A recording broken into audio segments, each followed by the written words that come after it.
Mahilig ka bang magpagupit o yung simpleng pag-aayos lang ng buhok pero ang resulta, masakit sa ulo o mas masakit sa feelings?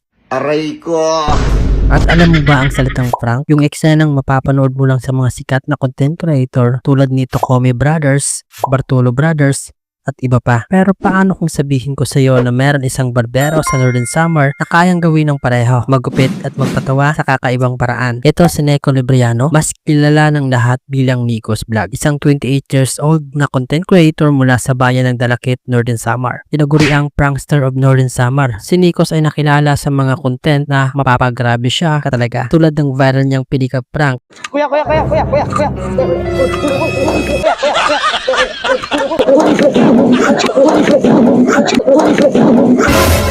Run.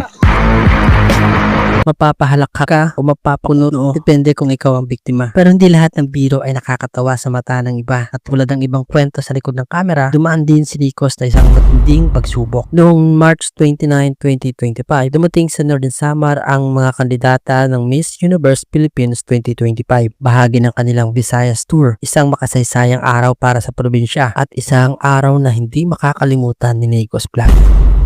Habang nanonood siya ng parada ng mga kandidata sa Katarman, nag-upload siya ng video, isang caption na maraming netizen ang hindi nagustuhan. Nag-viral ang post, sumabog ang komento, umani ng batikos at umabot pa sa radyo ang usapan. Salit na depensahan ng sarili, umarap si Nikos Vlog sa kamera at buong loob na humingi ng tawad. Ang pagkakamali ay bahagi ng paglalakbay. Ang mahalaga, marunong tayong magpakumbaba at tumanggap ng aral. At doon nagbago ang takbo ng kanyang kwento. Ngayon, si Nikos Vlog ay isang successful na barbero. May 3 barbershop branches na siya at sa darating na July 28, 2025, magbubukas ang kanyang ika-4 na branch. Dahil sa kanyang tiyaga, napagtapos niya ang 2 niyang kapatid, nakapagtayo ng sariling bahay, at nakabili ng mga bagay na dati pangarap lang tulad ng iPhone at motor. Mula sa vlog, mula sa gunting, mula sa biro, dumaan siya sa seryosong laban ng buhay at nanaig. Merong 102k followers sa Facebook si Nikos Vlog na higit sa 5,000 sa TikTok. Kasalukuyan din siyang kasapi ng One Waray ng Vlogger, isang grupo ng content creator na layuning magatid ng tulong at inspirasyon sa mga waray. Ang kwento ni Nikos Vlog ay paalala sa ating lahat na ang pagkakamali ay hindi katapusan. Ito'y panibagong simula, panibagong pagkakataon. Mula sa pagkabigo, lumitaw ang tagumpay. Mula sa simpleng barbero, naging inspirasyon. Ako si Bijimatic at ito ang Northern Samar Vlogger. Huwag kalimutan mag-follow, mag-like at mag-suporta sa mga kwento ng tagumpay mula sa ating sariling mga kababayan. Hanggang sa susunod, let's go mga kamatik!